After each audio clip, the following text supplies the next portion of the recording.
Hello friends, welcome to my channel study for you. So guys, आज की इस video में मैं आपको पहले ही क्लियर कर दूं, आज जो आपका कोई भी एसएससी एमटीएस का एग्ज़ाम नहीं था। बस मैं ये वीडियो उन बच्चों के लिए लेकर आया हूं जिनका आगे आने वाले शिफ्टों में एसएससी एमटीएस का एग्ज़ाम होने वाला है। और मैं आपको ये भी क्लियर कर दूँ कि ये जितने भी प्रश्न हैं वो आपके हाल ही के एग्ज़ाम में टीसीएस के द्वारा पूछे गए प्रश्न हैं। तो जिन भी कैंडिडेट्स का आगे आने वाले शिफ्टों में एसएससी एमटीएस का एग्ज़ाम होने वाला है, तो मैं आपको 100% ये गारंटी देता हूँ कि आपके एसएससी एमटीएस के एग्ज़ाम में यहाँ से प्रश्न ज़रूर पूछे जाएंगे। तो वीडियो को जो है लास्ट तक ज़रूर देखिएगा। और आपसे रिक्वेस्ट करता हूँ, अभी तक आपने मेरे चैनल को अगर सब्सक्राइब नहीं किया है तो एसएससी एमटीएस एग्ज़ाम से रिलेटेड पल पल की अपडेट के लिए जो है चैनल को सब्सक्राइब ज़रूर कर दीजिएगा। और बगल में ही आपको एक बेल आइकन यानी घंटे का निशान भी दिख रहा होगा, तो आप उसे भी जो है ज़रूर प्रेस कर दीजिएगा।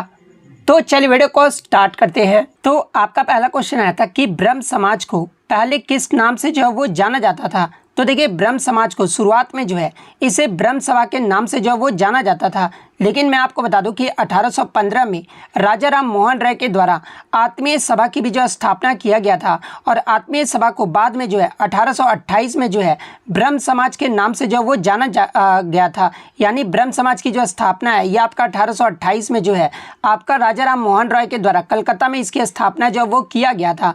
तो आप कमेंट करके जवाब दीजिएगा कि इसका ऑप्शन में ब्रह्म सभा दिया गया था या फिर आपका जो है आत्मीय सभा दिया गया था। तो इन दोनों में से जो भी दिया गया होगा वो आपका यहाँ पे करेक्ट आंसर होगा।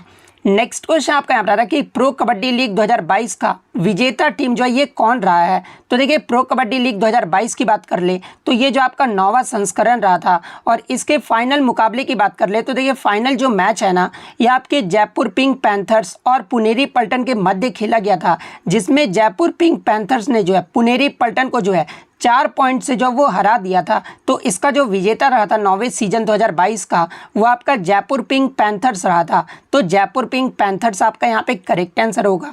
नेक्स्ट बात कर ले 2023-24 की, जो कि आपका 10वां सीजन हुआ था और इसका विजेता टीम कौन रहा था। तो देखिए, इसका जो विजेता टीम है ना ये आपका पुनेरी पल्टन रहा था। वहीं अगर उप विजेता की बात कर ले यानी फाइनल मैच में पुनेरी पल्टन ने किसको हराया था, तो ये आपके हरियाणा स्टीलर्स को जो है ये 3 पॉइंट से जो वो हराए थे। तो ये पॉइंट भी आप ध्यान में रखिएगा। इसके अलावा बात कर ले प्रो कबड्डी लीग का पहला संस्करण जो है ये कब आयोजित किया गया था। तो ये आपका 2014 में आयोजित किया गया था। और इसका भी जो विजेता टीम रहा था ना पहले संस्करण का, ये आपका जयपुर पिंक पैंथर्स रहा था। फाइनल मुकाबले में यू मुंबा को जो है जयपुर पिंक पैंथर्स ने जो है वो पहले संस्करण में हरा दिया था। तो ये पॉइंट भी आपको ध्यान में रखना है। नेक्स्ट क्वेश्चन आपका यहाँ पर आया था कि हाल ही में खादी प्राकृतिक पैंट यानी खादी नेचुरल पैंट का जो ब्रांड एम्बेसडर है ना ये किसे बनाया गया है। तो देखिए, मैं आपको बता दूं कि 2021 में खादी प्राकृतिक पैंट का जो ब्रांड एम्बेसडर है ना ये नितिन गडकरी को जो वो बनाया गया है। तो नितिन गडकरी आपका यहाँ पे करेक्ट आंसर होगा।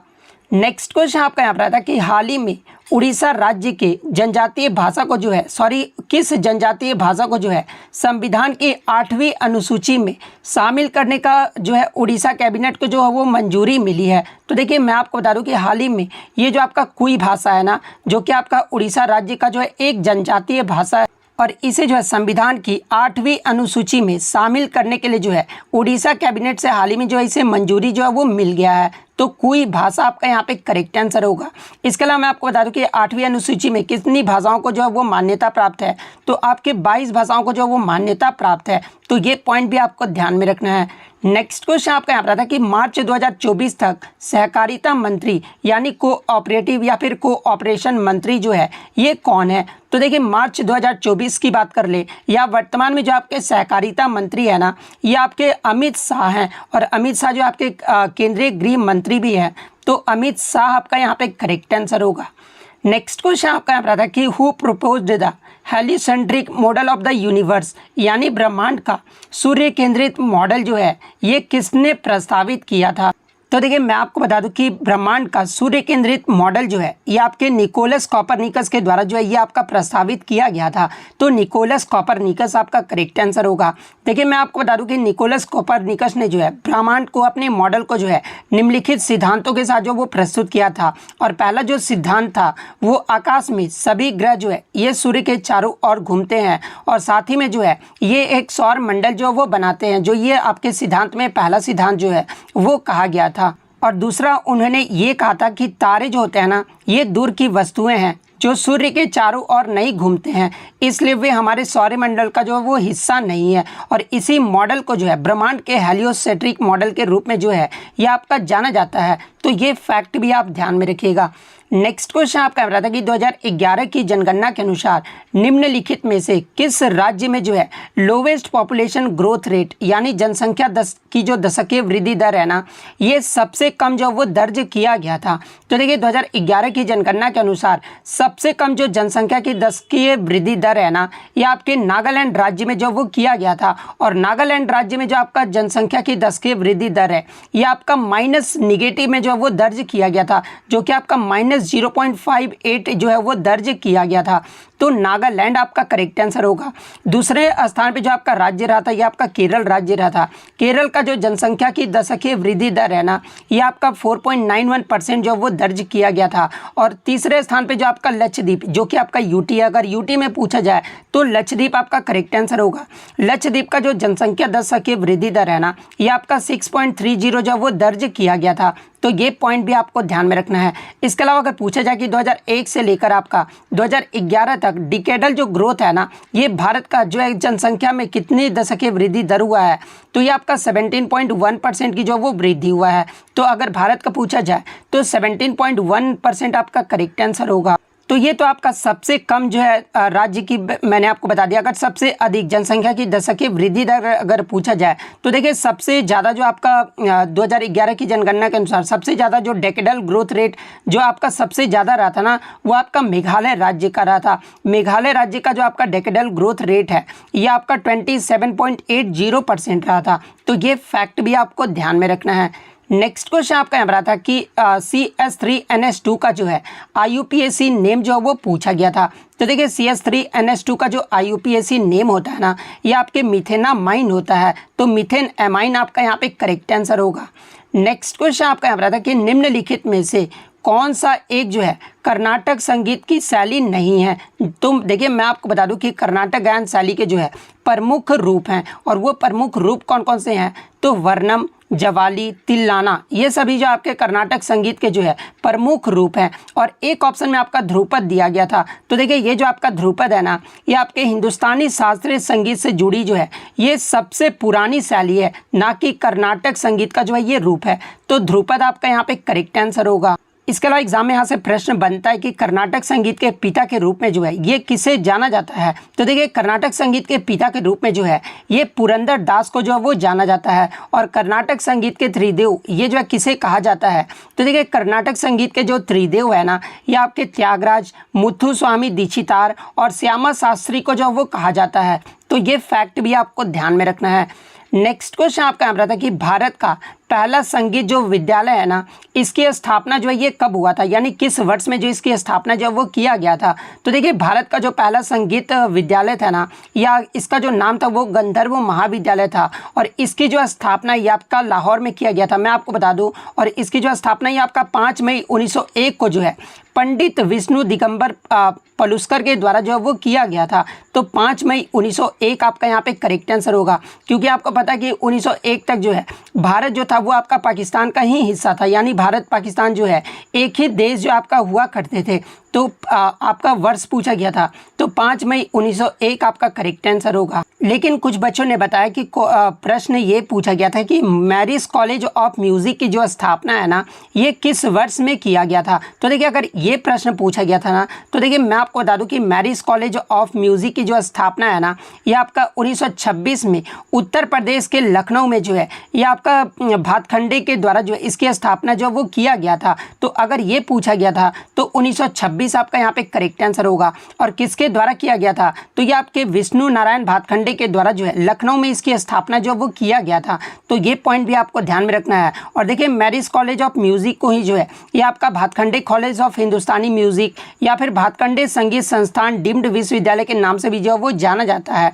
तो ये पॉइंट भी आपको ध्यान में रखना है। नेक्स्ट क्वेश्चन आपका यहाँ पर आता है कि फ्री स्टाइल कुश्ती में एक राउंड में जो है कितने मिनट का होता है। तो देखिए फ्री स्टाइल कुश्ती में एक राउंड अगर बात कर ले तो देखिए पूरा जो आपका 3-3 मिनट का जो है 2 पीरियड में जो आपका विभाजित होता है, जिसके बीच में 30 सेकंड का जो वो ब्रेक होता है। तो 3 मिनट, 1 मिनट आपका जो है एक राउंड में कितने मिनट का होता है, तो ये आपका 3 मिनट का होता है। तो 3 मिनट आपका करेक्ट आंसर होगा। अगर पूछा जाए कि फ्री स्टाइल कुश्ती में जो है आपके कितने पीरियड में जो है वो विभाजित होता है, तो ये आपका 2 पीरियड में जो वो विभाजित होता है। और इसमें जो है 2 पीरियड में कितने मिनट कितने सेकंड का ब्रेक होता है, तो ये आपका 30 सेकंड का जो वो ब्रेक होता है। तो ये पॉइंट भी आप ध्यान में रखिएगा। इसके अलावा बात कर ले फ्री स्टाइल कुश्ती में विजेता जो है कैसे घोषित किया जाता है।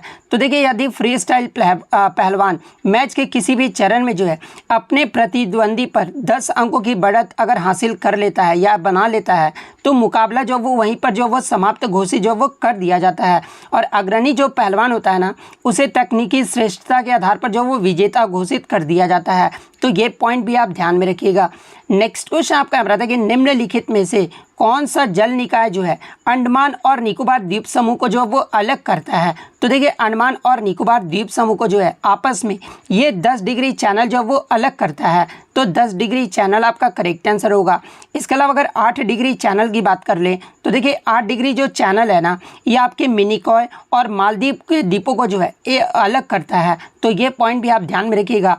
9 डिग्री चैनल की बात कर ले तो 9 डिग्री चैनल जो है ये आपका मुख्य लक्षद्वीप समूह से जो है मिनिकॉय द्वीप को जो है वो अलग करता है। तो ये पॉइंट भी आप ध्यान में रखिएगा। नेक्स्ट क्वेश्चन आपका पता कि which of the following not a core industry, यानी निम्नलिखित में से कौन जो है एक मुख्य उद्योग नहीं है। तो देखिए मैं आपको बता दूं कि भारत के 8 मुख्य उद्योग हैं और वो 8 मुख्य उद्योग कौन कौन से हैं। तो पहला आपका इलेक्ट्रिसिटी यानी बिजली उद्योग, सेकंड आपका स्टील यानी इस्पात उद्योग, थर्ड आपका रिफाइनरी प्रोडक्ट्स यानी रिफाइनरी उत्पाद, फोर्थ आपका क्रूड ऑयल यानी कच्चा तेल का उद्योग, फिफ्थ आपका कोल यानी कोयला का उद्योग, सिक्स्थ आपका सीमेंट यानी आपका जो है सीमेंट का उद्योग, सेवेंथ आपका नेचुरल गैस यानी आपका जो है प्राकृतिक गैस का जो उद्योग, और एट्थ आपका फर्टिलाइजर्स यानी उर्वरक उद्योग। ये जो आपके भारत के जो है 8 मुख्य उद्योग हैं। तो इनमें से आपका 3 तो ऑप्शन में दिया गया था, जो चौथा ऑप्शन दिया गया था ना वो आपका जूट इंडस्ट्री जो वो दिया गया था।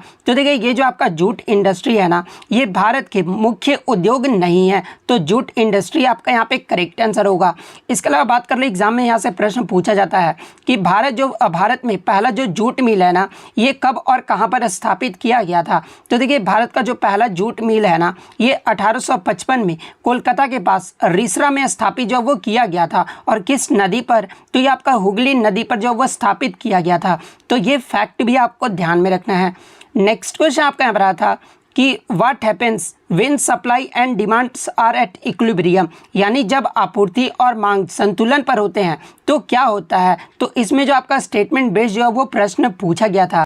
तो देखिए मैं आपको बता दूं कि जब आपूर्ति और मांग संतुलन पर होते हैं ना, तो आपका जो है कीमत तब तक गिरती रहेगी जब तक कि वह यह अपने संतुलन स्तर पर जो वो नहीं पहुंच जाता है, जिस पर मांग और आपूर्ति का वक्र जो है एक दूसरे को काटते हैं। यानी डिमांड्स एंड सप्लाई कर्व से जो है वो इंटरसेक्ट जब तक नहीं करेंगे तब तक जो ये आपका जो है वो आपूर्ति और मांग जो वो संतुलन पर होते हैं। तो ये वाला ऑप्शन आपका यहाँ पे करेक्ट आंसर होगा। नेक्स्ट क्वेश्चन आपका यहाँ पर आता है कि मूल कर्तव्य यानी मौलिक कर्तव्य को जो है संविधान में किसकी सिफारिश पर जो वो शामिल किया गया था। तो देखिए मैं आपको बता दूं कि मौलिक कर्तव्य को जो है सरदार स्वर्ण सिंह समिति के सिफारिश पर जो है 42वें संविधान संशोधन जो कि आपका 1976 में हुआ था, और इन्हीं के समिति के सिफारिश पर जो है 8 मौलिक कर्तव्य का सुझाव जो वो दिया गया था। लेकिन 42वें संविधान संशोधन 1976 के द्वारा जो है 10 मौलिक कर्तव्य को जो वो जोड़ा गया था। यानी जो 2 मौलिक कर्तव्य थे ना, वो आपके इंदिरा गांधी सरकार के द्वारा जो आपका इम्प्लीमेंट है वो किया गया था। तो सरदार स्वर्ण सिंह समिति आपका यहाँ पे करेक्ट आंसर होगा।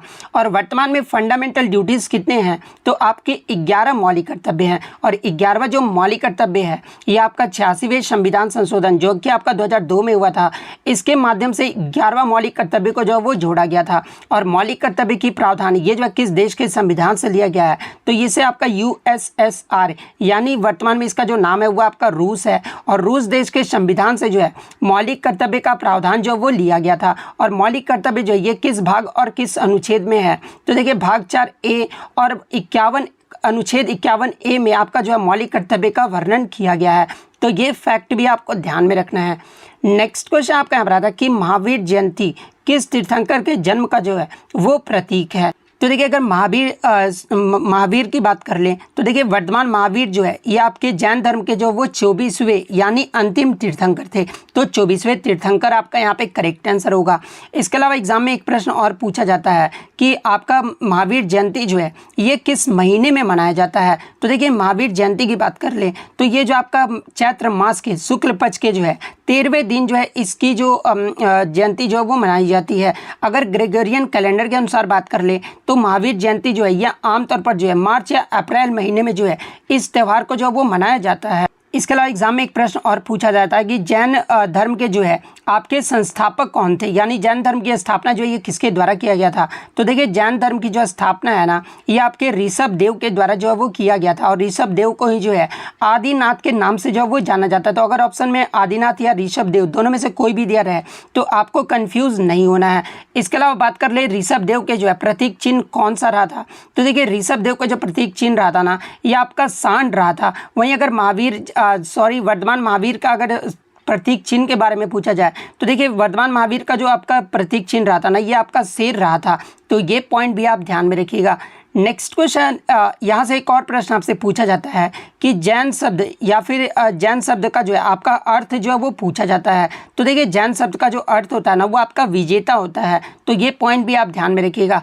नेक्स्ट क्वेश्चन आपका यहाँ पर आता है कि भारतीय संविधान के अनुच्छेद 30 में जो है किन अल्पसंख्यकों का उल्लेख जो है वो किया गया है। हालांकि प्रश्न इस प्रकार से नहीं पूछा गया था, आपका जो स्टेटमेंट बेस्ड जो है वो प्रश्न दे दिया गया था और पूछा गया था कि ये जो आपका किस अनुच्छेद से संबंधित है। तो देखिए मैं आपको बता दूं कि आपका जो ऑप्शन में दिया गया था ना वो आर्टिकल 30 दिया गया था। तो देखिए मैं आपको बता दूं कि भाषाई और धार्मिक का जो उल्लेख है ना ये आपका अनुच्छेद 30 में जो वो किया गया है। तो भाषाई और धार्मिक आपका करेक्ट आंसर होगा, यानी अनुच्छेद 30 जो है आपका करेक्ट आंसर होगा। और देखिए अनुच्छेद 29 और 30 जो कि आपका एक मौलिक अधिकार है और इसमें आपका सांस्कृतिक एवं शैक्षिक अधिकार के बारे में जो वो बताया गया है। वर्तमान में आपके 6 मौलिक अधिकार हैं जिसमें सांस्कृतिक एवं शैक्षिक अधिकार जो है ये आपका अनुच्छेद 29 और 30 में है। और अनुच्छेद 29 में जो है आपके अल्पसंख्यकों के हितों का संरक्षण जो वो किया गया है, यानी इस अनुच्छेद का जो उद्देश्य है ना वो अल्पसंख्यक समूहों के हितों की रक्षा करना है। ये जो आपका अनुच्छेद 29 में कहा गया है। तो ये फैक्ट भी आप ध्यान में रखिएगा।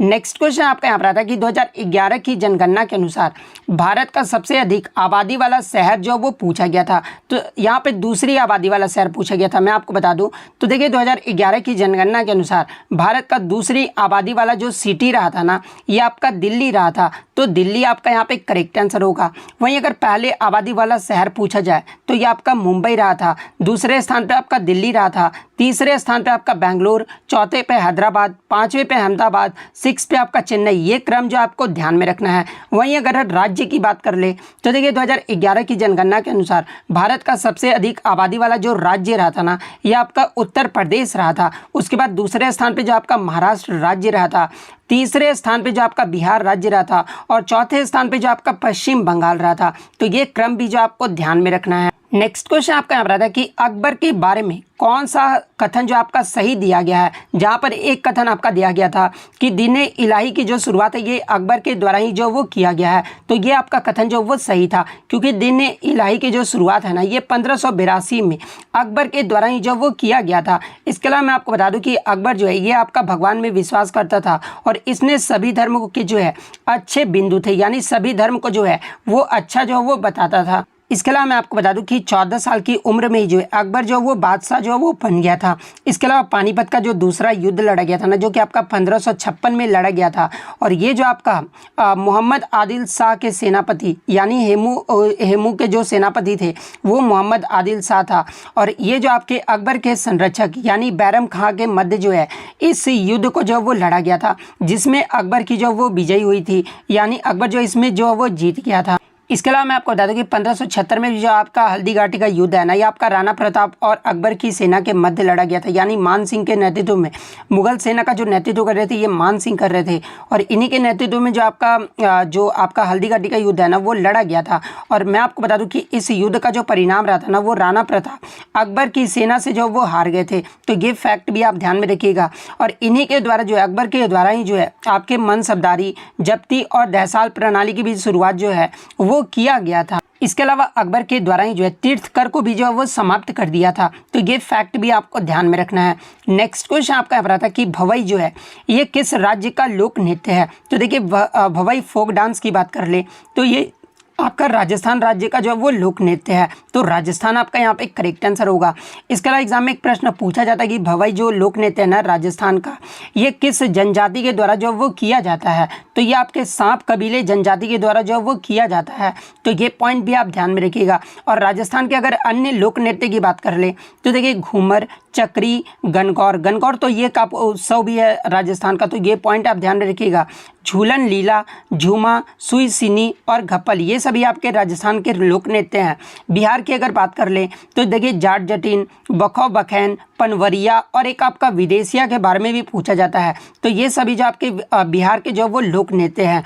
हिमाचल प्रदेश की बात कर लें तो झोरा, छाली, छरही, थमन, छपेली और महासू ये आपके हिमाचल प्रदेश के हैं। गुजरात में आपका गरबा, डांडिया रास, टिप्पणी, जूरियन, भवई ये सभी जो आपके गुजरात के जो है ये आपके लोक नृत्य हैं। तो अखिल भारतीय फुटबॉल महासंघ यानी AIFF का जो गठन है ना ये किस वर्ष में हुआ था। तो देखिए अखिल भारतीय फुटबॉल महासंघ का जो गठन है ना ये आपका 23 जून 1937 को हुआ था। तो 23 जून 1937 आपका यहाँ पे करेक्ट आंसर होगा। इसके अलावा अगर AIFF का फुल फॉर्म की बात कर ले तो ऑल इंडिया फुटबॉल फेडरेशन जो इसका फुल फॉर्म होता है, और वर्तमान में जो इसका मुख्यालय है ये आपका द्वारका दिल्ली में स्थित है। तो ये पॉइंट भी आप ध्यान में रखिएगा। इसके अलावा अगर भारतीय फुटबॉल संघ की बात कर ले जिसे जो है IFA के रूप में जो वो जाना जाता है, और ये जो है भारत का सबसे पुराना फुटबॉल संघ भी है, और IFA की जो स्थापना है ना ये आपका 1893 में हुआ था। तो ये फैक्ट भी आप ध्यान में रखिएगा। नेक्स्ट क्वेश्चन आपका यहाँ पर आता है कि महेंद्र सिंह धोनी को पद्मश्री अवार्ड से जो है कब सम्मानित किया गया था। तो देखिए अगर पद्मश्री अवार्ड की बात कर ले तो ये जो आपका चौथा सर्वोच्च नागरिक पुरस्कार है, और महेंद्र सिंह धोनी को जो है 2009 में पद्मश्री अवार्ड से सम्मानित किया गया था। तो 2009 आपका करेक्ट आंसर होगा।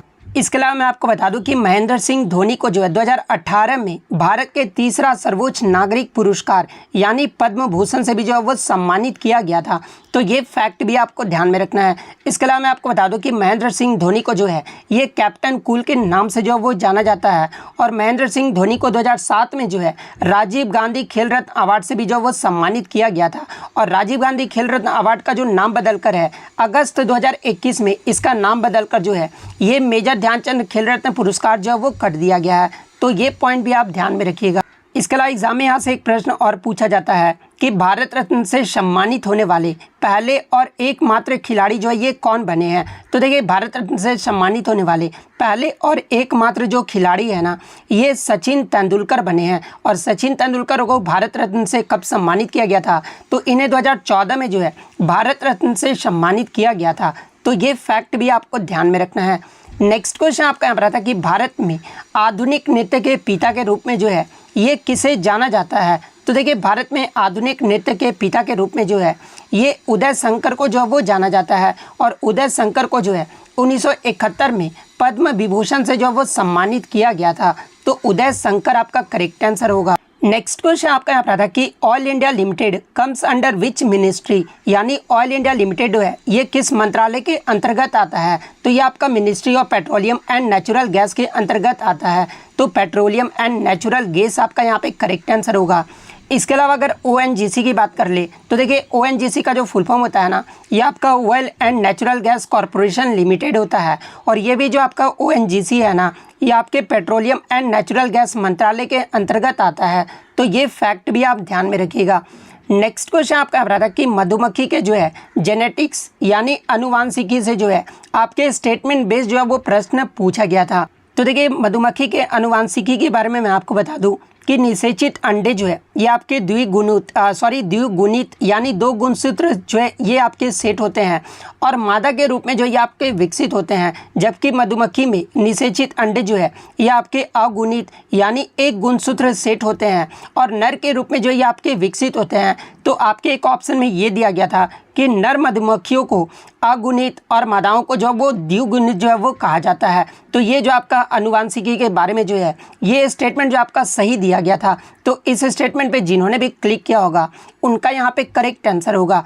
इसके अलावा मैं आपको बता दूं कि नर मधुमक्खी में जो है आपके 16 गुणसूत्र होते हैं, जबकि उसी के मादा में जो है 32 गुणसूत्र होते हैं, यानी 32 जो वो क्रोमोसोम्स होते हैं। तो ये फैक्ट भी आप ध्यान में रखिएगा।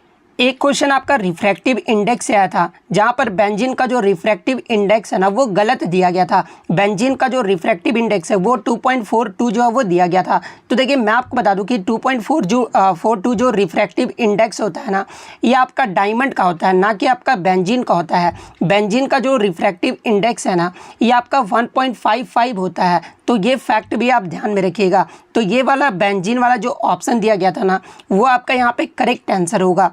नेक्स्ट क्वेश्चन आपका यहाँ पर था कि what is the process of buying and selling government securities called, यानी सरकारी प्रतिभूतियों को खरीदने और बेचने की प्रक्रिया जो है ये क्या कहलाती है। तो देखिए सरकारी प्रतिभूतियों को खरीदने और बेचने की जो प्रक्रिया है ना ये आपके ओपन मार्केट ऑपरेशन जो है वो कहा जाता है। तो ओपन मार्केट ऑपरेशंस आपका करेक्ट आंसर होगा।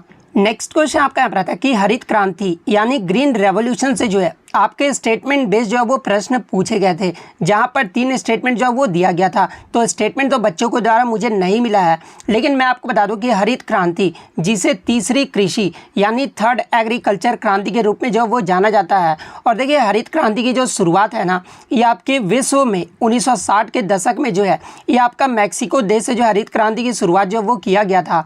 और देखिए विश्व में हरित क्रांति के जनक के रूप में जो है ये आपके नॉर्मन बोरलॉग को जो है वो जाना जाता है। तो इनमें से जो भी ऑप्शन में दिया गया होगा वो आपका करेक्ट आंसर होगा। इसके अलावा मैं आपको बता दूं कि हरित क्रांति में खाद्य उत्पादन बढ़ाने के लिए जो है उच्च उपज वाले किस्म यानी हाई यील्ड वेराइटीज सीड्स का जो उपयोग है वो किया गया था।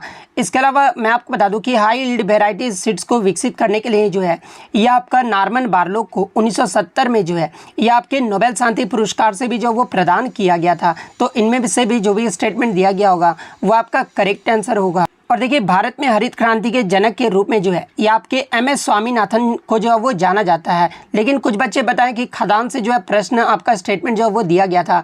तो देखिए मैं आपको बता दूं कि हरित क्रांति के परिणाम स्वरूप जो है सबसे ज़्यादा जो गेहूं और चावल के उत्पादन में जो है सबसे ज़्यादा जो वो वृद्धि हुआ था। और सबसे ज़्यादा अगर बात कर ले गेहूँ और चावल में भी तो गेहूँ का उत्पादन में जो है सबसे ज़्यादा वृद्धि हुआ था। तो स्टेटमेंट में शायद आपका गेहूँ में ही जो है ये दिया गया था। तो ये वाला स्टेटमेंट जो आपका यहाँ पे करेक्ट आंसर होगा। नेक्स्ट क्वेश्चन आपका यहाँ पर आता है कि तिब्बत में किस नदी को जो है सिंगी खंबन शेर का मुहाना जो है वो कहा जाता है। तो देखिए सिंगी खंबन शेर का जो मुहाना है ना ये तिब्बत में सिंधु नदी को जो है वो कहा जाता है। तो सिंधु नदी आपका यहाँ पे करेक्ट आंसर होगा। और देखिए इससे प्रीवियस शिफ्टों में आपसे पूछा गया था कि सिंधु नदी जो है ये किस झील से निकलता है और कहाँ पे गिरता है। तो देखिए सिंधु नदी की बात कर ले तो ये आपका मानसरोवर झील से निकलता है और अरब सागर में गिरता है। तो ये फैक्ट भी आपको ध्यान में रखना है। इसके अलावा मैं आपको बता दूं कि ब्रह्मपुत्र नदी को जो है 4 अलग अलग नामों से जाना जाता है। जैसे कि चीन के तिब्बत पठार पर जो है ब्रह्मपुत्र नदी को सांगपो नदी के नाम से जाना जाता है। अरुणाचल प्रदेश में ब्रह्मपुत्र नदी को जो है ये दिहांग नदी के नाम से जाना जाता है। असम में ब्रह्मपुत्र नदी को ब्रह्मपुत्र नदी के नाम से ही जाना जाता है। बांग्लादेश में ब्रह्मपुत्र नदी को जो है ये जमुना नदी के नाम से जाना जाता है। तो ये फैक्ट भी आप ध्यान में रखिएगा। नेक्स्ट क्वेश्चन आपका यहाँ पर था कि 1919 में गांधी जी ने जो है सत्याग्रह का आह्वान किया था, जिसके खिलाफ अंग्रेजों ने जो है कौन सा एक्ट नामक एक अधिनियम जो है वो पारित किया था। तो देखिए मैं आपको बता दूं कि 1919 में महात्मा गांधी ने जो है प्रस्तावित रॉलेट एक्ट के खिलाफ जो है एक राष्ट्रव्यापी सत्याग्रह शुरू करने का जो है वो फैसला किया था। तो रॉलेट एक्ट आपका यहाँ पे करेक्ट आंसर होगा। और देखिए रॉलेट एक्ट को जो है ये आपका काला कानून भी जो है वो कहा जाता है। और इसी एक्ट के तहत जो है पुलिस को अपार अधिकार जो है वो दिया गया था। और देखिए इसी कानून को जो है कोई दलील नहीं, कोई वकील नहीं, कोई अपील नहीं के नाम से भी जो है वो जाना जाता है। तो ये फैक्ट भी आप ध्यान में रखिएगा। और रॉलेट एक्ट के बाद ही जो है आपका जलियांवाला बाग हत्याकांड भी हुआ था, जो कि 13 अप्रैल 1919 को अमृतसर पंजाब में हुआ था। एग्जाम में पूछा जाता है कि जलियांवाला बाग हत्याकांड ये जो है कब और कहाँ पर हुआ था। तो ये आपका 13 अप्रैल 1919 को जो है अमृतसर पंजाब में हुआ था। और इसी नरसंहार के बाद जो है मैं आपको बता दूं कि रविन्द्रनाथ टैगोर ने जो है अपने नाइटहुड की उपाधि भी जो वो त्याग दिए थे। तो ये फैक्ट भी आपको ध्यान में रखना है। एग्जाम में पूछा जाता है कि रविन्द्रनाथ टैगोर ने अपने नाइटहुड की जो उपाधि है ना, ये किस नरसंहार के बाद जो वो त्याग दिए थे। तो ये जलियांवाला बाग हत्याकांड के बाद जो वो त्याग दिए थे। नेक्स्ट क्वेश्चन आपका यहाँ पर आया था कि भारतीय संविधान की प्रस्तावना के अनुसार भारत जो है एक किस प्रकार का जो वो देश है। तो देखिए मैं आपको बता दूं कि भारतीय संविधान की प्रस्तावना के अनुसार भारत जो है ये आपका एक राज्यों का जो है वो संघ है। तो राज्यों का संघ आपका यहाँ पे करेक्ट आंसर होगा। इसके अलावा मैं आपको बता दूं कि भारत का संविधान सभा द्वारा जो है 26 नवंबर 1949 को जो है ये आपका संविधान सभा द्वारा जो ये आपका पारित हुआ था। और 26 नवंबर 1950 को जो है ये आपका लागू हुआ था, यानी जो ये आपका प्रभावी हुआ था। इसीलिए 26 नवंबर को जो है भारत के संविधान दिवस के रूप में जो वो घोषित किया गया है। और 26 जनवरी का दिन जो है भारत में गणतंत्र दिवस के रूप में जो वो मनाया जाता है। तो ये पॉइंट भी आप ध्यान में रखिएगा। नेक्स्ट क्वेश्चन आपका यहाँ पर आता है कि शतरंज में वाइट के जो है कितने प्यादे होते हैं, यानी वाइट पॉन्स जो है ये शतरंज में कितने होते हैं। तो देखिए शतरंज में वाइट पॉन्स की बात कर ले तो ये आपके 8 होते हैं। तो 8 आपका यहाँ पे करेक्ट आंसर होगा। इसके अलावा मैं आपको बता दूं कि शतरंज के मोहरे जो है ये आपके 6 प्रकार के होते हैं। और प्रत्येक खेल में जो है ये 16 मोहरों से जो आपका शुरू होता है, यानी आपके 8 प्यादे, 2 बिशप, 2 नाइट, 2 हाथी और 1 रानी और 1 राजा होता है। और मैं आपको बता दूं कि वाइट और ब्लैक आपका होता है, जिसमें आपका जो है वाइट में आपके 16 मोहरे से आपका शुरू होता है। और आपके जो है इसमें ब्लैक में भी जो है आपके ये 16 मोहरों से जब वो शुरू होता है। यानी अगर बात करें तो शतरंज के बोर्ड पर जो आपके 32 टुकड़े होते हैं। और प्रत्येक में आपके 16 सफ़ेद जो है वो आपके मोहरे होते हैं और 16 जो होते हैं वो आपके काले रंग के जो है वो मोहरे होते हैं। वहीं अगर बात कर ले शतरंज यानी चेस में जो है कितने आपके स्क्वायर होते हैं, तो चेस की बात कर ले तो इसमें आपके 64 स्क्वायर बॉक्स होते हैं। तो ये फैक्ट भी आप ध्यान में रखिएगा। नेक्स्ट क्वेश्चन आपका यहाँ पर था कि निम्नलिखित में से कौन सा शासक जो है पल्लव वंश का संस्थापक था। तो देखिए पल्लव वंश की जो है स्थापना है ना, ये आपके सिंह विष्णु के द्वारा जो है वो किया गया था। तो सिंह विष्णु आपका करेक्ट आंसर होगा। और पल्लव वंश की राजधानी के बारे में अगर पूछा जाए तो देखिए इसकी जो राजधानी थी ना ये कांचीपुरम था। और पल्लव वंश का अंतिम शासक के बारे में पूछा जाए तो अपराजित अर्मन जो है इसके जो है अंतिम शासक थे। तो ये फैक्ट भी आपको ध्यान में रखना है। नेक्स्ट क्वेश्चन आपका बता था कि कौन सी समिति या फिर आयोग जो है 10% EWS आरक्षण का जो सुझाव है वो दिया था। तो देखिए 10% EWS आरक्षण का जो सुझाव है ना ये आपके SR सिंह जो है वो दिए थे। तो SR सिंह आपका यहाँ पे करेक्ट आंसर होगा। इसके अलावा बात कर ले EWS के बारे में तो देखिए EWS आयोग का जो गठन है ना ये 2005 में तत्कालीन UPA सरकार के द्वारा जो इसका गठन जो है वो किया गया था। और इसने जुलाई 2010 में जो है अपनी रिपोर्ट जो है वो सौंपी थी। इसके अलावा एग्जाम में यहाँ से एक प्रश्न और बनता है कि EWS यानी आइदर वीकर सेक्शन इसका जो 10% का जो आरक्षण है ना ये किस संविधान संशोधन के द्वारा जो है वो आपका पेश किया गया था। तो देखिए इकोनॉमिक वीकर सेक्शन को 10% का जो आरक्षण है ना ये 103वें संविधान संशोधन अधिनियम 2019 के तहत जो है अनुच्छेद 15 और 16 में संशोधन करके जो है ये आपका पेश किया गया था। तो ये फैक्ट भी आप ध्यान में रखिएगा। और इसे संविधान में अनुच्छेद 15 के क्लोज 6 और अनुच्छेद 16 के क्लोज 6 को भी जो है इसी संविधान संशोधन के तहत जो वो सम्मिलित किया गया था। तो ये फैक्ट भी आप ध्यान में रखिएगा। इसके अलावा अगर इकोनॉमिक वीकर सेक्शन की बात कर लें यानी आर्थिक रूप से कमजोर वर्गों के शिक्षा संस्थानों में प्रवेश और नौकरियों में जो है आर्थिक आरक्षण के लिए जो है वो 10% का आरक्षण जो है वो दिया गया है। तो ये फैक्ट भी आप ध्यान में रखिएगा।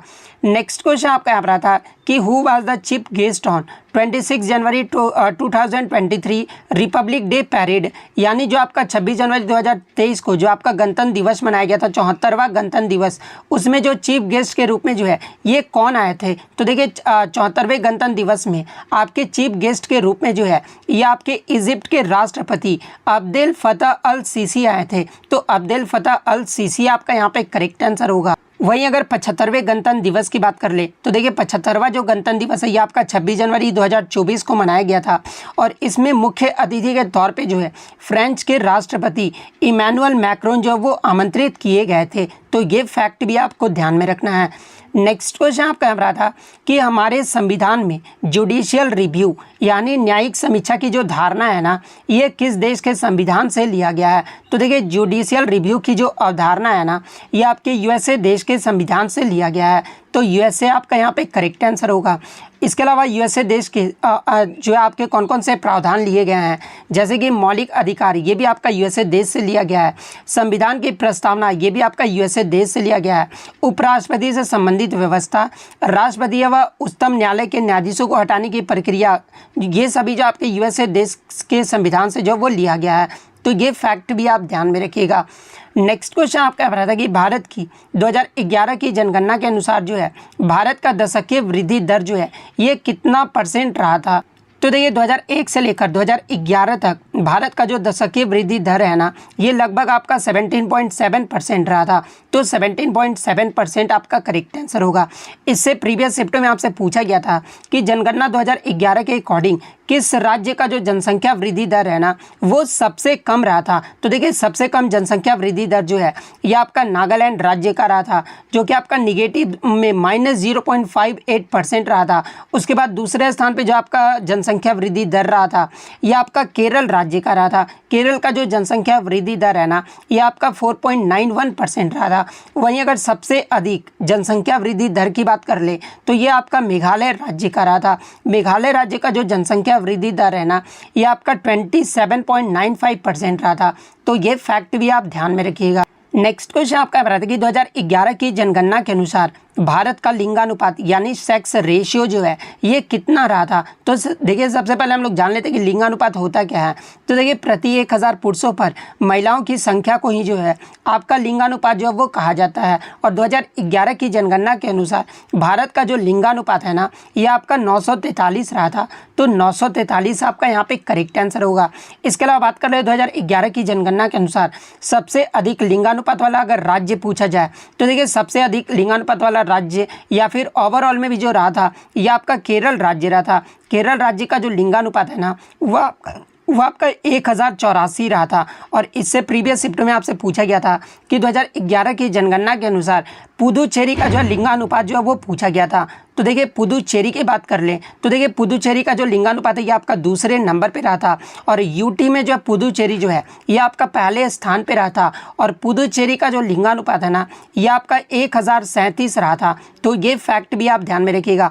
और सबसे कम लिंगानुपात अगर पूछा जाए तो देखिए सबसे कम जो लिंगानुपात रहा था ना ओवरऑल ये आपका दमन और दीव का रहा था। तो दमन और दीव का जो है कितना रहा था? तो ये आपका 618 रहा था। अगर सिर्फ क्वेश्चन में केवल राज्य दिया रहे कि 2011 की जनगणना के अनुसार किस राज्य का लिंगानुपात जो है सबसे कम रहा था तो ये आपका हरियाणा राज्य का रहा था। हरियाणा का जो लिंगानुपात है ना ये आपका कितना रहा था? तो ये आपका आई थिंक जो है 877 रहा था। तो ये पॉइंट भी आप ध्यान में रखिएगा। इसके अलावा बात कर ले 2011 की जनगणना के अनुसार अगर चाइल्ड सेक्स रेशियो के बारे में पूछा जाए यानी बाल लिंगानुपात जो ये कितना % रहा था? तो देखिए बाल लिंगानुपात की बात कर ले तो ये आपका 919 रहा था। तो ये फैक्ट भी आप ध्यान में रखिएगा। तो ये तो हो गया आपका 2011 की जनगणना। अगर 2001 की जनगणना से भी जो प्रश्न पूछे जाते हैं तो देखिए 2001 की जनगणना में भारत का जो लिंगानुपात है ना ये आपका 933 रहा था। वहीं अगर चाइल्ड सेक्स रेशियो यानी बाल लिंगानुपात की बात कर ले तो ये आपका 927 रहा था। तो ये फैक्ट भी आपको। अंतर्राष्ट्रीय हॉकी मैच की कुल अवधि जो है ये कितने मिनट की होती है? तो देखिए अंतर्राष्ट्रीय हॉकी महासंघ के नियम के अकॉर्डिंग जो है हॉकी मैच की जो कुल अवधि है ना यानी टाइम ड्यूरेशन जो है ये 60 मिनट का होता है, जिसमें 15 मिनट के जो है 4 क्वार्टर में जो ये आपके खेले जाते हैं। तो 60 मिनट आपका यहाँ पे करेक्ट आंसर होगा। इसके अलावा मैं आपको बता दूं कि 2019 से पहले जो है आपके अंतर्राष्ट्रीय हॉकी मैच का जो टाइम ड्यूरेशन होता था ना, वो आपका 70 मिनट तक जो वो खेले जाते थे।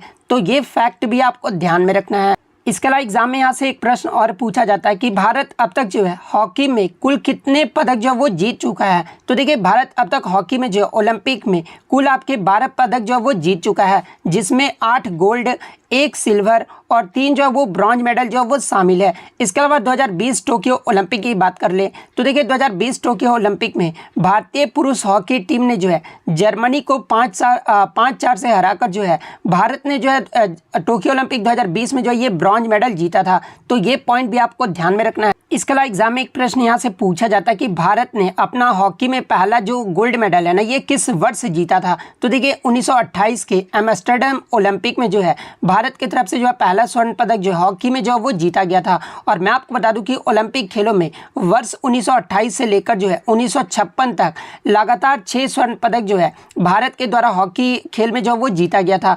इसके अलावा मैं आपको बता दूं कि अन्य जो 2 स्वर्ण पदक हैं, जैसे आपको पता है कि भारत जो अब तक 8 स्वर्ण पदक जो वो हॉकी में जीत चुका है, और अन्य जो 2 स्वर्ण पदक है ना, ये आपके वर्ष 1964 में टोक्यो ओलंपिक में जीता था, और वर्ष 1980 में जो है मास्को ओलंपिक में जो है ये आपका अंतिम स्वर्ण पदक जो है हॉकी में जो वो जीता गया था। तो ये पॉइंट भी आप ध्यान में रखिएगा।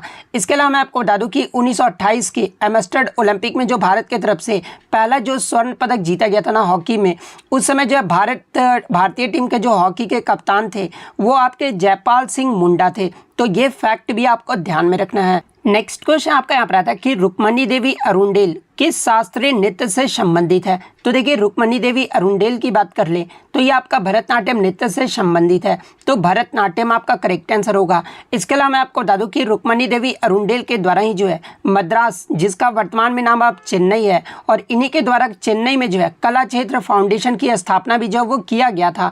इसके अलावा मैं आपको बता दूं कि रुक्मणी देवी अरुंडेल एक थियोसोफिस्ट भी थी, जो कि आपका एनी बेसेंट से जो वो बहुत प्रेरित हुई थी, और इन्हें जो है कला में योगदान के लिए जो है 1956 में भारत के तीसरे सबसे बड़े नागरिक पुरस्कार, जिसका नाम आपका पद्म भूषण है, इन्हें 1956 में जो है पद्म भूषण से भी जो है वो सम्मानित किया गया था। तो ये पॉइंट भी आप ध्यान में रखिएगा। इसके अलावा भरतनाट्यम ये जो है किस राज्य का एक शास्त्रीय नृत्य है। तो ये आपका तमिलनाडु राज्य का जो है एक शास्त्रीय नृत्य है। तो ये फैक्ट भी आप ध्यान में रखिएगा। नेक्स्ट क्वेश्चन आपका यहाँ पर था कि हिमालय की सबसे बाहरी जो श्रेणी है ना, इसे क्या कहा जाता है। तो देखिए हिमालय के सबसे बाहरी श्रेणी को जो है ये आपका शिवालिक जो है वो कहा जाता है। तो शिवालिक आपका करेक्ट आंसर होगा। इसके अलावा शिवालिक में आपके कौन कौन से राज्य आ जाते हैं। तो देखिए शिवालिक में शामिल राज्य जो है ये आपके हिमाचल प्रदेश, उत्तराखंड, पंजाब, हरियाणा और यूपी, ये सभी जो है आपके शिवालिक में शामिल राज्य हैं। तो ये पॉइंट भी आप ध्यान में रखिएगा। इसके अलावा हिमालय के सबसे उत्तरी श्रेणी को अगर पूछा जाए तो देखिए हिमालय के सबसे उत्तरी श्रेणी को जो है ये आपका वृहत हिमालय या फिर ग्रेट हिमालय या फिर हिमाद्री के नाम से जो इसे जाना जाता है, और इसकी जो औसत ऊंचाई है ना ये आपका लगभग 6000 मीटर है। और हिमालय की सर्वाधिक जो ऊंची चोटियां हैं जो कि आपका माउंट एवरेस्ट और कंचनजंगा है, ये आपका इसी पर्वत श्रेणी में जो वो पाया जाता है। तो ये फैक्ट भी आप ध्यान में रखिएगा। इसके अलावा एग्जाम में यहाँ से एक प्रश्न और बनता है कि हिमालय को नदी घाटियों के आधार पर जो है पश्चिम से पूर्व जो आपका 4 भागों में जो विभाजित किया गया है, इसके बारे में जो वो पूछा जाता है। जैसे कि सिंधु और सतलज नदी के मध्य विस्तृत हिमालय को जो है किस नाम से जाना जाता है।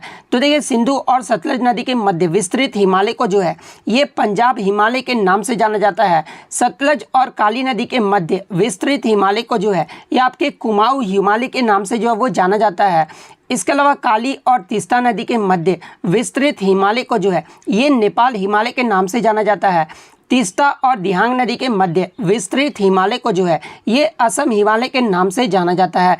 तो ये पॉइंट भी आपको ध्यान में रखना है। नेक्स्ट क्वेश्चन आपका यहाँ था कि भारत में राष्ट्रीय मानवाधिकार आयोग की स्थापना ये जो है कब किया गया था। तो देखिए भारत में NHRC यानी नेशनल ह्यूमन राइट्स कमीशन आयोग की जो स्थापना है ना ये 12 अक्टूबर 1993 को जो है वो किया गया था। तो 12 अक्टूबर 1993 आपका यहाँ पे करेक्ट आंसर होगा। और किस अधिनियम के तहत, तो इसे जो आपका मानवाधिकार संरक्षण अधिनियम 1993 द्वारा जो है इसे वैधानिक आधार जो है वो दिया गया था। तो ये पॉइंट भी आप ध्यान में रखिए। रखिएगा। इसके अलावा NHRC का मुख्यालय अगर पूछा जाए तो देखिए नेशनल ह्यूमन राइट्स कमीशन का जो मुख्यालय है ना, ये आपके सरदार पटेल भवन नई दिल्ली में स्थित है। तो ये पॉइंट भी आप ध्यान में रखिएगा। और NHRC के जो वर्तमान में अध्यक्ष है ना, ये आपके 2021 से ही जो है अरुण कुमार मिश्रा जो है इसके वर्तमान अध्यक्ष हैं। तो ये फैक्ट भी आप ध्यान में रखिएगा। नेक्स्ट क्वेश्चन आपका यहाँ पर था कि भारत में किसके जन्मदिन को जो है राष्ट्रीय खेल दिवस के रूप में जो वो मनाया जाता है। तो देखिए भारत में राष्ट्रीय खेल दिवस जो है ये प्रत्येक वर्ष 29 अगस्त को जो है वो मनाया जाता है।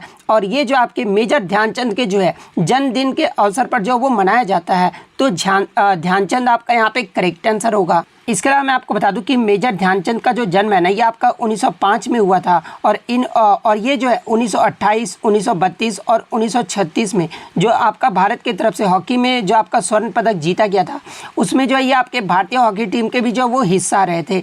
इसके अलावा मेजर ध्यानचंद को जो है द विजार्ड के नाम से या फिर हॉकी के जादूगर के नाम से भी जो है इन्हें जाना जाता है। और इन्हें जो है 1956 में जो है पद्म भूषण से भी जो है वो सम्मानित किया गया था। और इनकी ऑटोबायोग्राफी के बारे में पूछा जाता है तो देखिए मेजर ध्यानचंद की जो ऑटोबायोग्राफी का नाम है ना, वो आपका गोल यानी लक्ष्य जो है ये मेजर ध्यानचंद की ऑटोबायोग्राफी का नाम है। तो ये फैक्ट भी आप ध्यान में रखिएगा। नेक्स्ट क्वेश्चन आपका यहाँ था कि 2022-23 इंडियन सुपर लीग का जो 9वां सीजन का विजेता था ना, ये कौन रहा है। तो देखिए सबसे पहले आप जान लीजिए कि ISL ये जो है किस खेल से संबंधित है।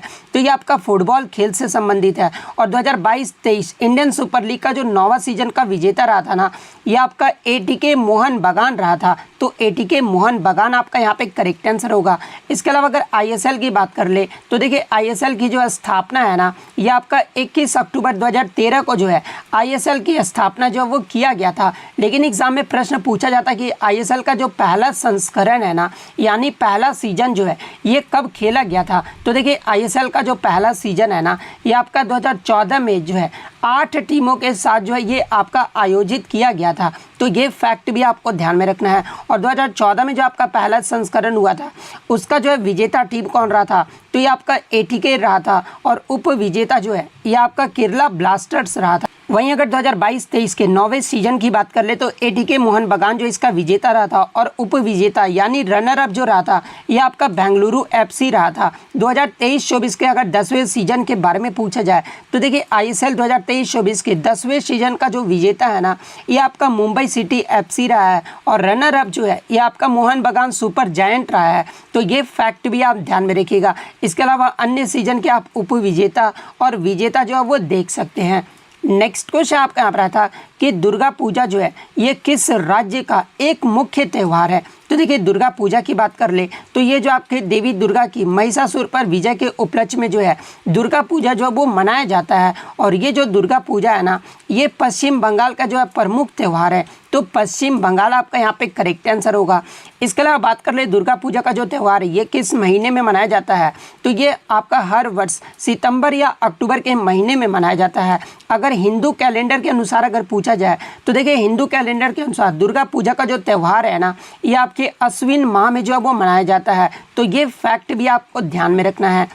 नेक्स्ट क्वेश्चन आपका यहाँ पर था कि अकबर से संबंधित जो है आपके स्टेटमेंट बेस जो है वो प्रश्न पूछा गया था, जहाँ पर आपके 3 स्टेटमेंट जो है वो दिए गए थे। पहला स्टेटमेंट आपका दिया गया था कि मनसबदारी प्रणाली की जो शुरुआत है ना, ये अकबर के द्वारा जो है वो किया गया था।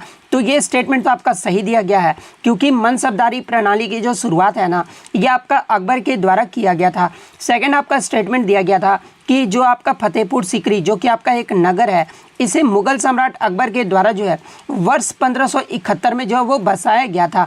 तो ये भी स्टेटमेंट आपका सही दिया गया है, क्योंकि फतेहपुर सीकरी का जो आपका है ना, ये मुगल सम्राट अकबर के द्वारा जो है वर्ष 1571 में जो इसे बसाया गया था। तो ये भी स्टेटमेंट आपका सही दिया गया है।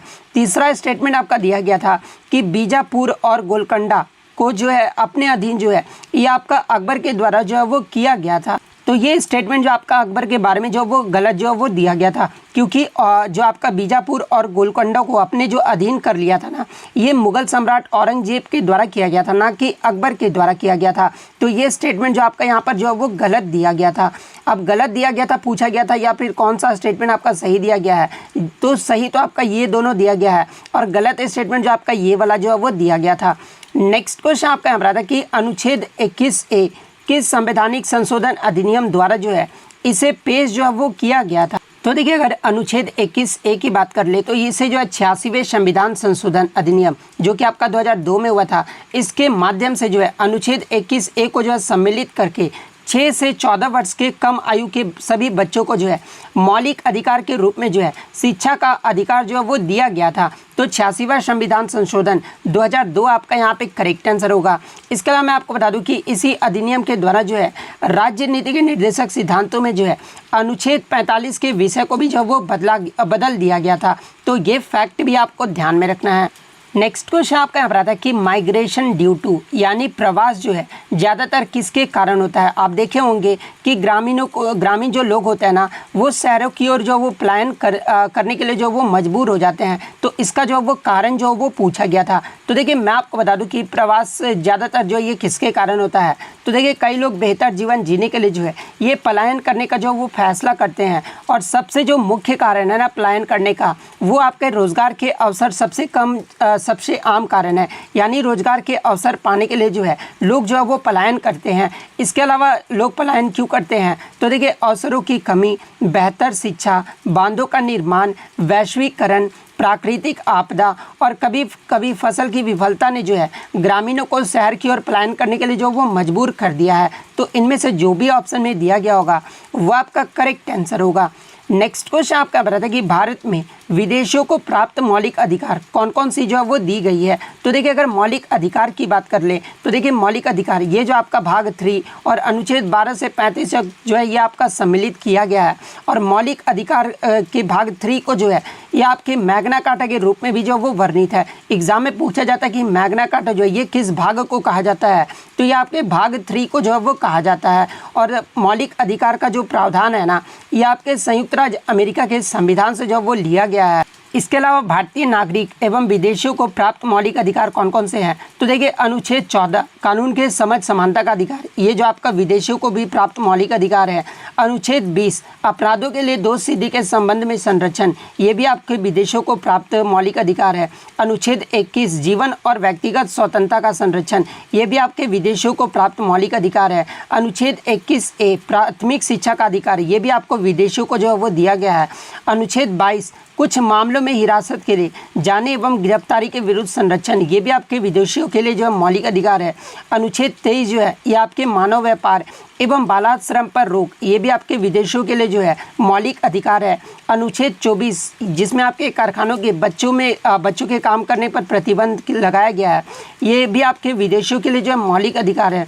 अनुच्छेद 25 की बात कर ले तो देखिए विभिन्न धर्मों के प्रचार प्रसार एवं उनके अंगीकार करने के लिए स्वतंत्रता ये भी आपके विदेशों के लिए जो है एक मौलिक अधिकार है।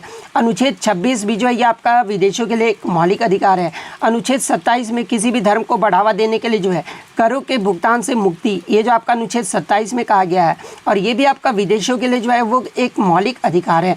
अनुच्छेद 28 में जो है आपके कुछ शिक्षण संस्थानों में धार्मिक शिक्षा या धार्मिक उपासना में उपस्थित होने के बारे में स्वतंत्रता के बारे में बताया गया है और ये भी आपका विदेशों के लिए जो है एक मौलिक अधिकार है। तो इनमें से जो भी ऑप्शन में दिया गया होगा वो आपका यहाँ पे करेक्ट आंसर होगा। इसके अलावा बात कर ले केवल भारतीय नागरिकों को जो है मौलिक अधिकार प्राप्त है यानी विदेशी नागरिक को जो है कौन कौन से मौलिक अधिकार नहीं प्राप्त है। तो देखिए अनुच्छेद 15 जिसमें आपके धर्म, नस्ल, जाति, लिंग या जन्म स्थान के आधार पर भेदभाव का निषेध किया गया है ये आपका सिर्फ केवल भारतीय नागरिकों के लिए जो है ये आपके मौलिक अधिकार जो है वो दिए गए हैं। अनुच्छेद 16 भी जो आपके सिर्फ केवल भारतीय नागरिकों के लिए है। अनुच्छेद 19 भी आपके केवल भारतीय नागरिकों के लिए है। अनुच्छेद 29 भी जो आपके केवल भारतीय नागरिकों के लिए है और अनुच्छेद 30 भी जो है ये आपके केवल भारतीय नागरिकों के लिए है। तो ये सब अनुच्छेद जो है ये आपके सिर्फ केवल भारतीय नागरिकों को ही जो है मौलिक अधिकार जो वो प्रदान किया गया है। तो ये फैक्ट भी आपको ध्यान में रखना है। नेक्स्ट क्वेश्चन आपका यहाँ पर आया था कि हु डिस्कवर्ड एवोगाड्रो लॉ यानी एवोगाड्रो लॉ की जो खोज है ना ये किसके द्वारा जो है वो किया गया था। तो देखिए मैं आपको बता दूं कि अमादेओ एवोगाड्रो के द्वारा जो है एवोगाड्रो लॉ की जो डिस्कवर है वो किया गया था। और कब, तो ये आपका 1811 में जो वो कहा गया था कि एक सिद्धांत के समान तापमान और दबाव पर समान मात्रा में गैसों में उनकी रासायनिक प्रकृति और भौतिक गुणों की परवाह किए बिना समान संख्या में जो है ये आपके अणु होते हैं। ये जो आपका एवोगाड्रो लॉ में जो है 1811 में जो वो कहा गया था। तो अमादेओ एवोगाड्रो आपका करेक्ट आंसर होगा। इसके अलावा एवोगाड्रो गैस लॉ के अगर फार्मूला की बात कर ले तो देखिए इसका जो फार्मूला होता है ना वो आपका V1/N1 इक्वल टू V2/N2 होता है, जहाँ पर V1 क्या है तो ये आपका फर्स्ट वॉल्यूम है और V2 जो है ये आपका सेकंड वॉल्यूम है। N1 की बात कर ले तो ये आपका फर्स्ट अमाउंट ऑफ गैस जो कि मोल्स में होता है और N2 जो है ये आपका सेकंड अमाउंट ऑफ गैस जो कि आपका मोल में होता है। तो ये आपका जो है ये मैथमेटिकल फार्मूला है, तो ये फैक्ट भी आप ध्यान में रखिएगा। नेक्स्ट क्वेश्चन आपका बता था कि सर्वोच्च न्यायालय के निर्णय के अनुसार जो है मुख्य चुनाव आयुक्त की जो नियुक्ति है ना, इनमें कौन कौन जो वो भाग लेते हैं।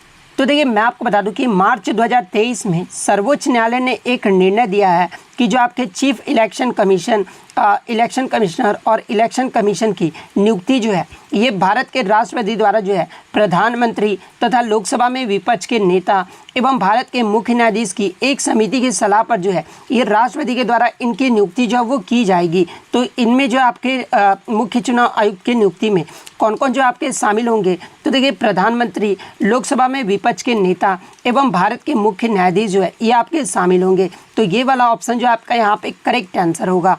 नेक्स्ट क्वेश्चन आपका यहाँ पर आया था कि हिंदुस्तान सोशलिस्ट रिपब्लिक एसोसिएशन यानी HSRA का जो गठन है ना ये कहाँ पर किया गया था। तो देखिए मैं आपको बता दूं कि हिंदुस्तान सोशलिस्ट रिपब्लिक एसोसिएशन की जो स्थापना है ना ये आपके दिल्ली के फिरोज शाह कोटला मैदान में जो है 1928 में जो वो किया गया था। तो दिल्ली के फिरोज शाह कोटला मैदान आपका करेक्ट आंसर होगा।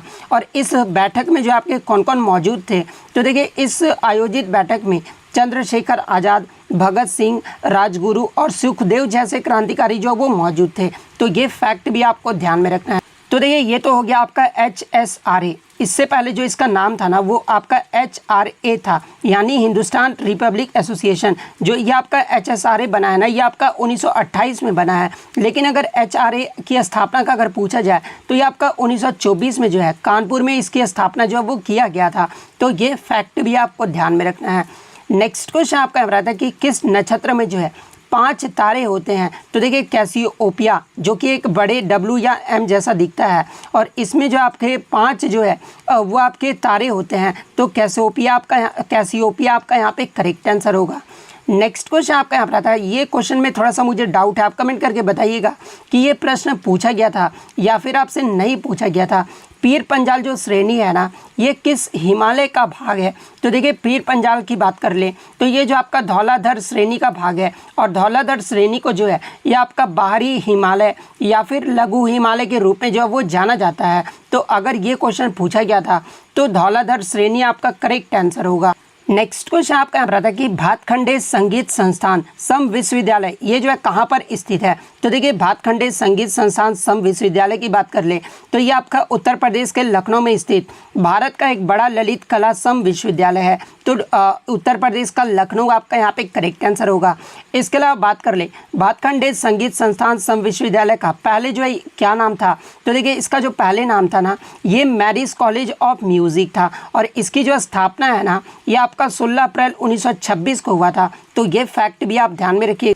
इसके अलावा इस विश्वविद्यालय की स्थापना ये जो है किसके द्वारा किया गया था। तो ये आपके पंडित विष्णु नारायण भातखंडे ने जो है राय उमानाथ बाली, राय राजेश्वर बाली और लखनऊ के अन्य संगीत संरचकों और पारखी की मदद और सहयोग से जो है लखनऊ में एक संगीत विश्वविद्यालय की स्थापना की थी, जिसका जो नाम था वो आपका मैरिज कॉलेज ऑफ म्यूजिक था। तो ये फैक्ट भी आप ध्यान में रखिएगा। नेक्स्ट क्वेश्चन आपका यहाँ पर आता है कि भोपाल जो गैस त्रासदी है ना ये कब हुआ था। तो देखिए भोपाल गैस त्रासदी की बात कर ले तो ये आपका मध्य प्रदेश के भोपाल शहर में जो है 2 तारीख को रात 12 बजे जो है आपका 1984 में हुआ था। तो आपके ऑप्शन में 2 दिसंबर 1984 दिया गया होगा या फिर 3 दिसंबर 1984 दिया गया होगा, क्योंकि मैं आपको बता दूं कि 2 दिसंबर को रात 12 बजे जो है वो आपका ये घटना हुआ था। तो 3 दिसंबर भी हो सकता है, क्योंकि 12 बजे जो रात होता है ना वो आपका उस टाइम डेट जो है वो चेंज हो जाता है। तो इन दोनों में से जो भी ऑप्शन में दिया गया होगा वो आपका करेक्ट आंसर होगा। इसके अलावा एग्जाम में प्रश्न पूछा जाता है कि भोपाल गैस त्रासदी में कौन सी गैस जो आपका लीक हुआ था। तो देखिए इस त्रासदी में जो आपका गैस लीक हुआ था ना ये आपका मिथाइल आइसोसाइनेट गैस का जो वो रिसाव हुआ था। तो ये पॉइंट भी आप ध्यान में रखिएगा। और किस कंपनी के कारखाने में जो ये गैस का जो वो रिसाव हुआ था। तो देखिए भोपाल स्थित यूनियन कार्बाइड नामक कंपनी के कारखाने से जो है एक जहरीली गैस का जो वो रिसाव हुआ था। तो ये फैक्ट भी आपको ध्यान में रखना है। नेक्स्ट क्वेश्चन आपका यहाँ पर आता है कि भारत में सांची का जो स्तूप है ना, ये कहाँ पर स्थित है। तो देखिए सांची के स्तूप की बात कर ले तो ये आपका मध्य प्रदेश राज्य के रायसेन जिले में बेतवा नदी के तट पर स्थित है। तो मध्य प्रदेश आपका यहाँ पे करेक्ट आंसर होगा। इसके अलावा मैं आपको बता दूं कि सांची का जो स्तूप है ना, ये भारत के सबसे पुरानी पत्थर की संरचना है और इसे मूल रूप से जो है 3री शताब्दी ईसा पूर्व में सम्राट अशोक के द्वारा जो है इसका निर्माण जो वो करवाया गया था। इसके अलावा सांची के स्तूप को जो है यूनेस्को के विश्व धरोहर स्थल के रूप में जो है कब घोषित किया गया था। तो देखिए सांची के स्तूप को 1989 में जो है यूनेस्को के विश्व धरोहर स्थल के रूप में भी जो वो नामित किया गया था। तो ये फैक्ट भी आप